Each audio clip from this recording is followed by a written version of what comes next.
1 year ago, tariffs were supposed to revive America's aluminum industry. Instead, supply is drying up. 98,000 jobs have disappeared, and Canada has started shifting its exports toward Europe. Now, in a surprising move, Trump is rolling back parts of those same tariffs. So what changed? From the beginning, tariffs were more than just economics. They were a core part of his America First strategy.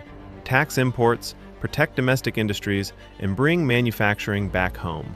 Steel and aluminum were seen as critical to national security, but more than a year later, the results look very different.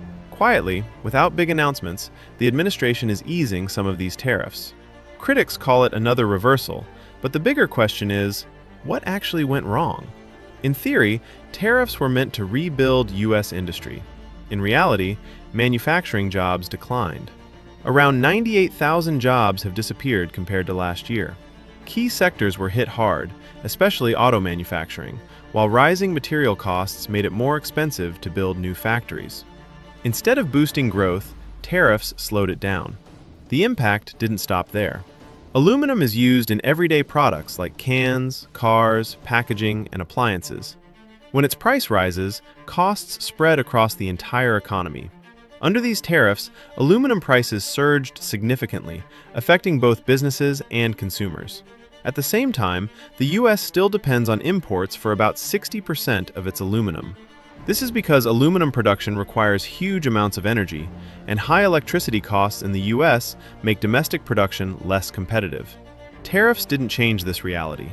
Instead, production declined, and several smelters shut down. So the U.S. remains dependent on imports, but now pays more for them. That's the key issue.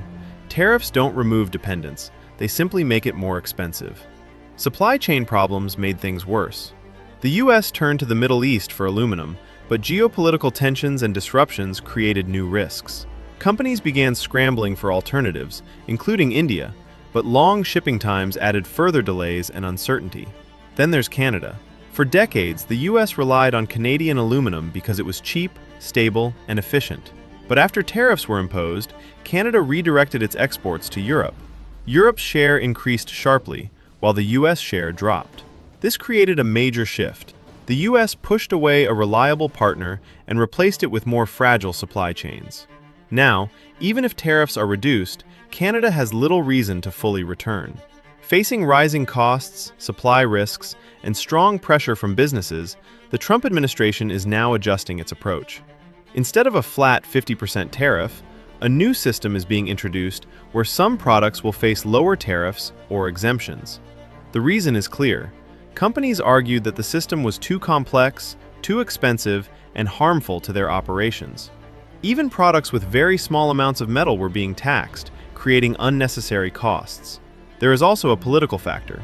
Rising prices have increased pressure on voters, and with elections approaching, the administration needs to respond. So after strongly promoting tariffs as essential, the U.S. is now stepping back.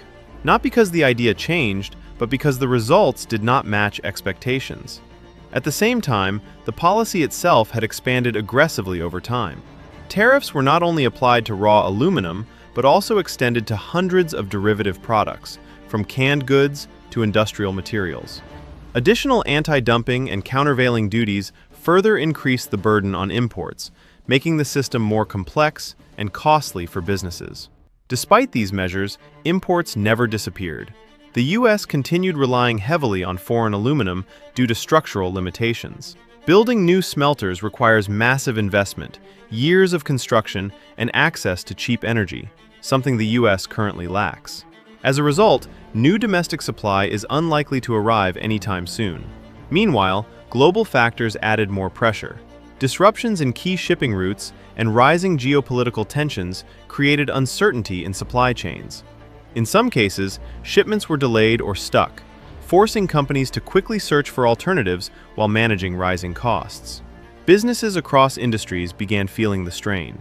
From manufacturing firms to distributors, many were forced to rethink their supply strategies, often paying higher prices or facing delays. These disruptions showed how deeply connected global supply chains are and how quickly policy changes can ripple across the economy. All of this ultimately led to a shift in approach.